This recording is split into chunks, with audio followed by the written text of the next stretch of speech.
everyone. Craig Chapple from Sensor Tower here. Thanks for joining this session today, in which we're delving into the state of mobile and hyper-casual games in 2021. We'll be taking a look at revenue and downloads in the mobile market and diving into the key drivers and industry trends shaping it. A little bit about me. I'm the mobile insights strategist for games and EMEA at Sensor Tower. I keep an eye on trends in the mobile gaming world and write analysis for our blog on what's going on in the industry using market data from our platform. Previously, I've worked as the senior editor for mobile games business website PocketGamer.biz, and I also created and ran the Pocket Gamer Mobile Games Awards with the team at Steel Media. Prior to that, I worked at Nintendo of Europe in Frankfurt as online editor, and before that, I was the deputy editor at Develop Magazine, a UK publication that reports on the business of games. As for Sensor Tower, our platform leverages billions of data points to offer unparalleled real-time analysis for millions of apps and thousands of publishers in all major countries and categories. We're trusted by Fortune 100 companies, top research institutions, major news publications, leading financial firms, and of course, the world's top games publishers. Sensor Tower serves more than 500,000 mobile apps, and our tools include store intelligence, game intelligence, including our game taxonomy, ad intelligence, usage intelligence, and more. You can find out more by visiting sensortower.com or contacting us directly. So here's the agenda for this session. We'll be taking a very quick look at how the mobile games market has grown over the years before jumping into how the COVID-19 pandemic and lockdown shook things up. Then we'll dive into the hyper-casual growth and trends specifically, before wrapping up with our general mobile market forecasts. So first up, a short history of mobile games growth. To get a closer look at what this history has led to, this chart shows the quarterly growth in the number of game downloads from Q1 2017 to Q1 2021, to Q4 2019, before the COVID-19 pandemic. As you can see, mobile game downloads have increased each year. So even before the pandemic, which we'll go into shortly, the market has consistently been on the up. From 2018 to 2019, the number of installs rose 11% year on year to 42.3 billion. India generated the most downloads of any country, accumulating 5.9 billion installs in 2019. The leading category for downloads was the hyper-casual games market. The top 100 hyper-casual games combined for more than 5.2 billion downloads worldwide in 2019. So similar to downloads, global revenue from user spending has reliably risen each year, in fact growing every half a year. In 2019, user spending hit a record $63 billion, up 17% year on year. The US led the way for user spending last year, with revenue hitting $16.2 billion in 2019, which was up 25% year on year. Japan, meanwhile, ranked second for revenue, while China ranked third. It's important to note that we only use estimates from the App Store and Google Play, and not other third-party Android stores. This means that China still ranks third for revenue globally, based on just its App Store spending alone. The three biggest games of 2019 were Honor of Kings, PUBG Mobile, which is known as Game for Peace in China, and Fate Grand Order, all games hailing from Asia and specifically China and Japan. While there are some newcomers to the top grossing global games every now and then, like PUBG Mobile, for example, many of these titles have held these positions for years. One interesting thing to note from this chart is the period of 2018 and early 2019. This chart still shows user spending growth despite the game's licensing freeze, which occurred in China in 2018, and the slow resumption of approvals in December 2018 and the start of 2019. During this time, China App Store revenue was flat, but the global market still saw a good increase regardless. So it's not all about China. So now we've looked at the past, here's the impact of the COVID-19 pandemic and lockdowns on the market. First up, we'll look at global downloads. So as you can see from this chart, which expands on the chart at the start of this presentation, there was a very noticeable increase in mobile game installs in Q1 2020 and Q2 2020. In Q1, downloads shot up by 21% quarter over quarter and 40% year over year to 13.4 billion. In Q2, downloads grew further, rising by 12% quarter over quarter and 44% year over year. And Q3, downloads actually decreased by 5% from the last quarter to 14.2 billion, though this was still up 28% from the previous year. This coincided with the peak of the global lockdowns during the first wave, which would begin easing in various countries at the end of Q2 and in Q3. In Q4, installs continued to fall by a further 4% quarter over quarter. Again, this was still up by 23% from the previous year. But in Q1 2021, we saw downloads rebound, rising 3.7% quarter over quarter and 5.2% year over year. Next, we can look at revenue and see how it follows on from the downloads. Revenue had a smaller increase in Q1 2020 than downloads, rising 8% quarter over quarter and 17% year over year to $17.7 billion. This was because revenue actually lagged behind downloads, and what we saw was a significant rise in Q2, which you can see is larger than in previous years. Q2 2020 revenue was up 14% quarter over quarter and 33% year over year to $20.2 billion. In Q3, revenue continued to rise, increasing by 3% quarter over quarter and 26% year over year to $20.8 billion. And in Q4, player spending increased by just 1% from the last quarter and 28% from the previous year to $21 billion. So it kind of looked like we'd reached the peak of the pandemic-related boom in mobile game revenue by the end of the year. But player spending rose again in Q1 2021 by 5.7% quarter over quarter and by 25.4% year over year. So the market remains very strong. Delving a bit deeper into the market, here we can see how each genre, according to Sensor Tower's game taxonomy, fared in 2020 compared to 2019. For the purposes of this research, we focused on the top 100 most downloaded mobile titles in the US in 2020 versus 2019. So the overall market may look a bit different, and we'll go into that later. So don't worry too much about how Hypercasual looks on a global level here.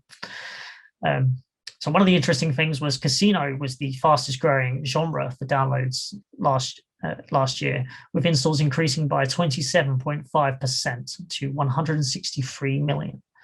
The top casino subgenre, meanwhile, was slots, picking up 79 million downloads.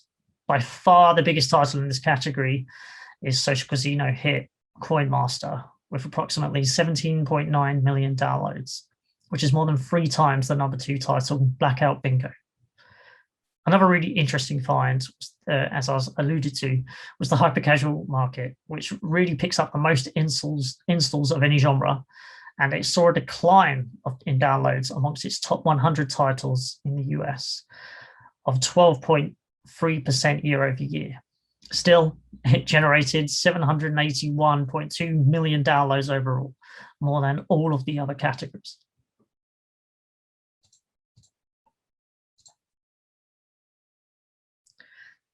While downloads was a mixed bag amongst the top 100 titles in terms of growth, some had a decrease, some had growth.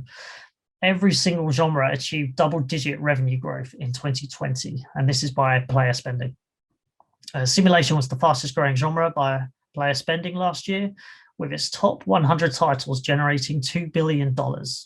This was largely driven by Roblox, part of the sandbox genre, with the title picking up $746.4 million in the US during 2020. While casino was the number 2 category for revenue growth, it was the largest by overall spending, with revenue increasing by approximately 49% to $4.5 billion in 2020. The growth in spending across all these categories seems to show an increase in both new users and increased engagement of existing players. During the pandemic, consumers turned to their phones more than ever for everything from necessities like shopping and health, and also to entertainment. That's an acceleration of a trend we've been seeing for years, and those habits will be hard to shake post-pandemic. And so far in 2021, we're still seeing a very high rate of player spending in mobile games.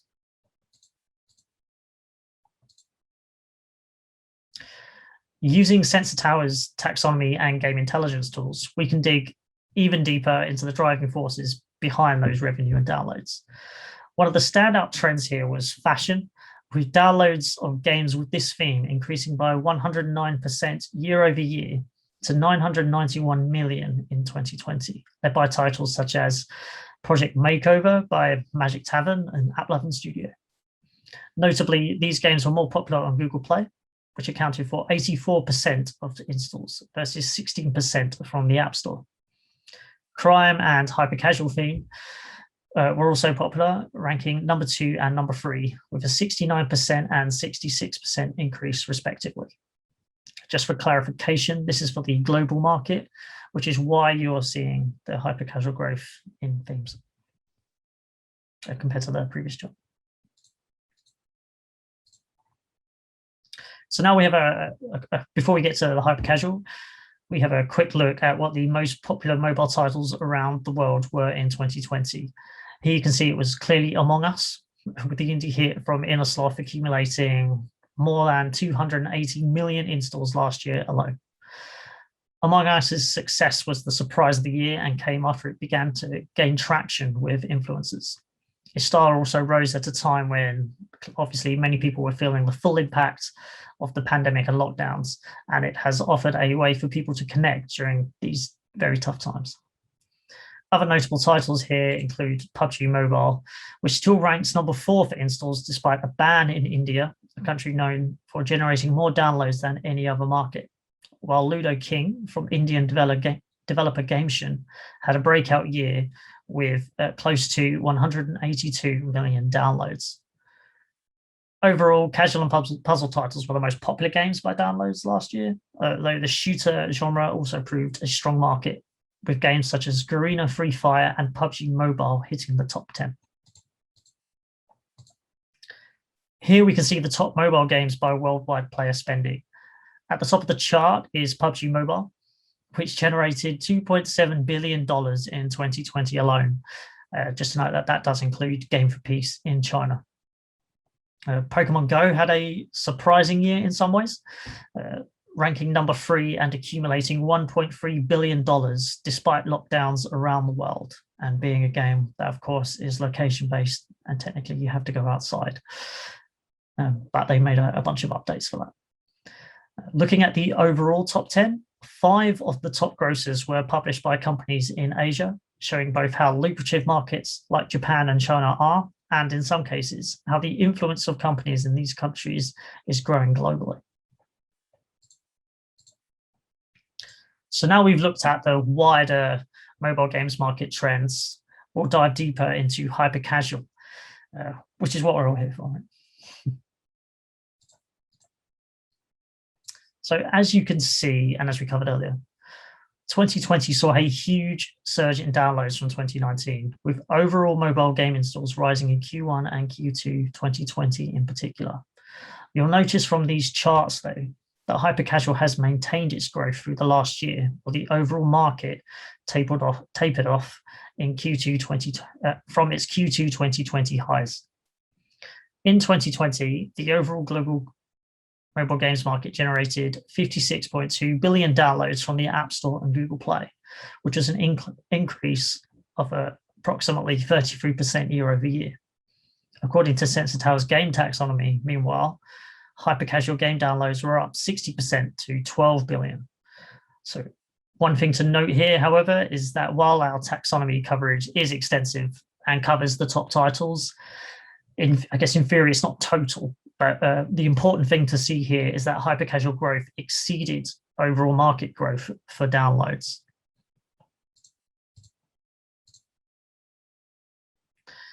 In this chart, we can get a look at how hypercasual game downloads have surged over the years compared to other genres.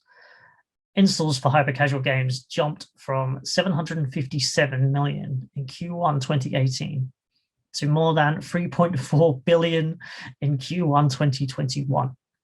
And for greater context, the genre accounted for 31% of game downloads in Q1 2021, which we'll also get to in a moment, showing just how huge this market is, and so far continues to be. By comparison, some other genres like puzzle, arcade, and shooters saw downloads decline in Q1 compared to their 2020 highs, but overall, most genres saw growth when compared to 2019.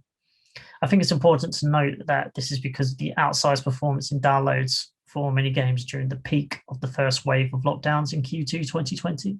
So a decline is to be expected.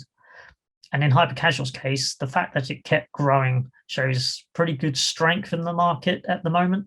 And I guess publishers getting more active in their user acquisition campaigns throughout the year.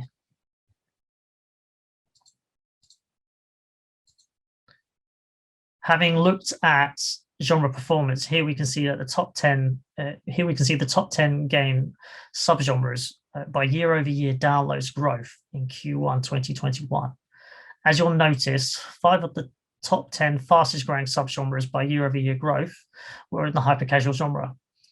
These were traversal, action, simulation, puzzle, and arcade. But those within hypercasual.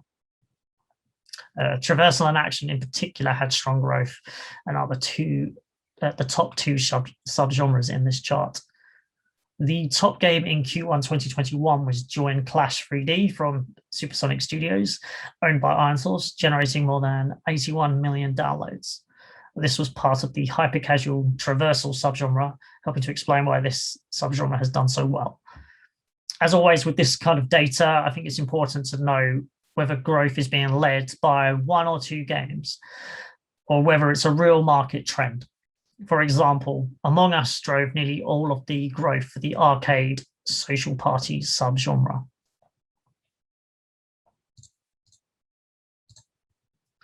So just reinforcing a bit what I said earlier, Hypercasual's market share has continued to grow over the years and now stands at 31% among the top 1,000 games each year, which is double that of arcade, which ranks number 2 for downloads, market share. Simulation was the only other genre to grow in 2020, reclaiming a 10% share of the market, which is what it had in 2017. The simulation genre is largely driven by Roblox, as I said earlier, as well as a couple of other titles. Meanwhile, the puzzle and shooter genres remain stable, despite the latter losing Fortnite following its removal from the app stores last year. And I'm sure you may have heard all about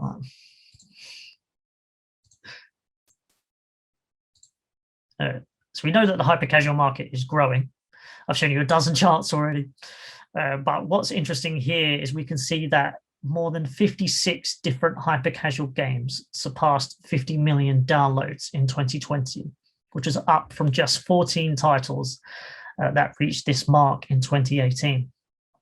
This shows more developers have been able to find success and is another indicator of just how large this market is.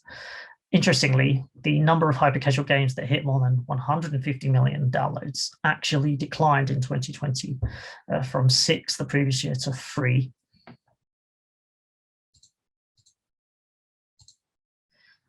The hypercasual genre, as well as arcade, appeared as the top game genres across many of the world's largest markets in 2020. India saw the highest adoption for arcade and hypercasual games, accounting for 1.3 billion and 1.1 billion, respectively.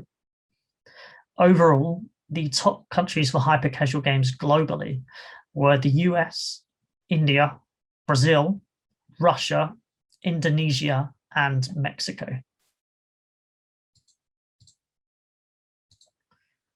Getting away from looking purely at downloads, here we can take a look at the ad publishing share of voice on iOS.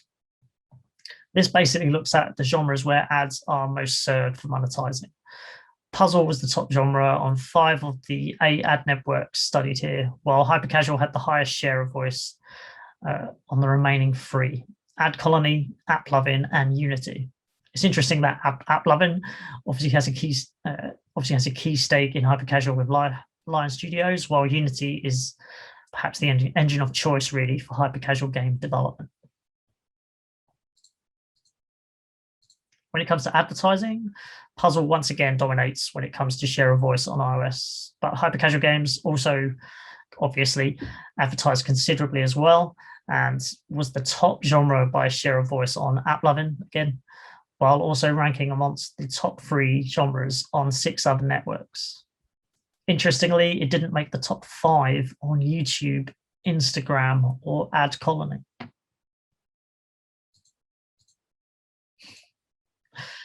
So we finally reached this topic. So by far the biggest thing to happen this year to the mobile games market are the changes to the IDFA on the Apple App Store.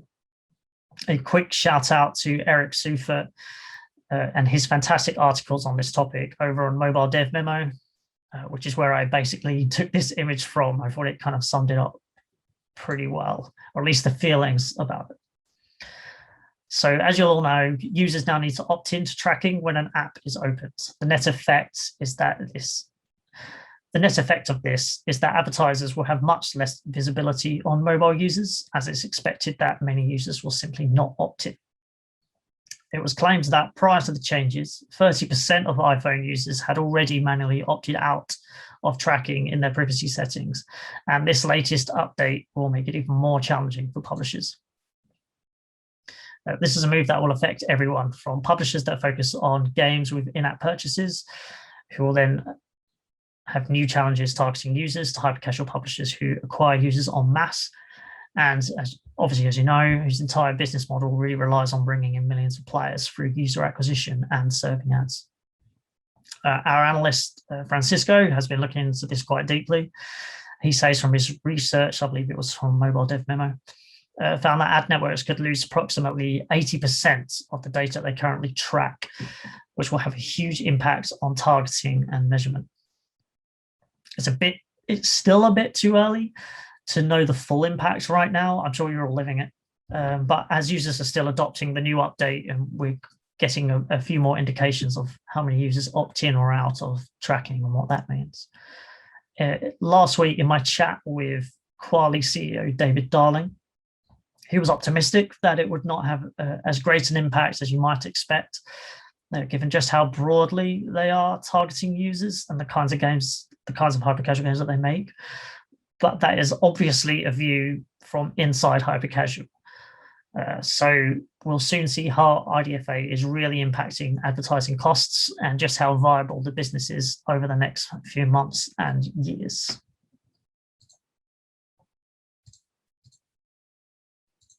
So lastly, I'm going to take a very quick look at our mobile market forecasts.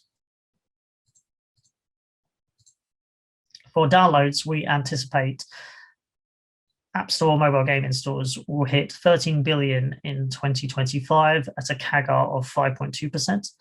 And on Google Play, we predict downloads will reach 66 billion at a CAGR of 7.5%. Overall, global game downloads will hit more than 79 billion in 2025. Unlike the trends we've seen for revenue, which we'll see in a moment, mobile games are projected for slightly higher growth than non-games on the App Store. Games on Google Play, meanwhile, are forecast to have slower growth than non-games. Overall, the mobile games market will continue to grow and build on the gains it made in 2020. And that's what we're kind of seeing in Q1. When it comes to player spending in mobile games, App Store game revenue is projected to grow to $78 billion in 2025 at a CAGR of 10.3%. Google Play game revenue, meanwhile, is forecast to hit $60 billion at a CAGR of 13.3%. Combined, the App Store and Google Play games market is predicted to grow to nearly $138 billion in 2025. So while it's expected to have large growth, mobile app revenue will actually surpass that generated from mobile games by 2024. So non-gaming and gaming, we're expecting some real serious growth. So to sum up, we've got some key takeaways, which I'll quickly just read off. So the COVID-19 pandemic and regional lockdowns, that's supposed to say, sparked a surge in downloads and revenue. Player spending has continued to rise in 2021, suggesting a new baseline for global games revenue. The hypercasual genre outpaced the overall mobile games market for downloads growth in 2020, and 56 different hypercasual games surpassed 50 million downloads last year, which is up from the 14 that reached that threshold or milestone, if you like, in 2018. The top countries globally for hypercasual games were the US, India, Brazil, Russia, Indonesia, and Mexico. The IDFA changes have created, clearly, a challenging landscape for hypercasual, so we'll keep tracking that over the few months, and we'll be reporting any data that we see on that. Despite all the challenges in the world and the mobile games market faces, the mobile games sector continues to thrive globally. And that's it. So thanks very much for attending this talk today. I hope that you found it useful. If you have any questions or would like to know more about the platform, you can get in touch with myself at craig.chapple@sensortower.com. I'll be happy to hand out any of these slides if that's interesting. Or reach out to our sales team for a demo at sales@sensortower.com. If you're interested, we've also just released our State of Mobile Gaming 2021 report, which delves deep into the market over the last year. You can access that full report from the Sensor Tower blog. I'm also happy to take any questions now in the chat. But otherwise, have a great day and thanks again.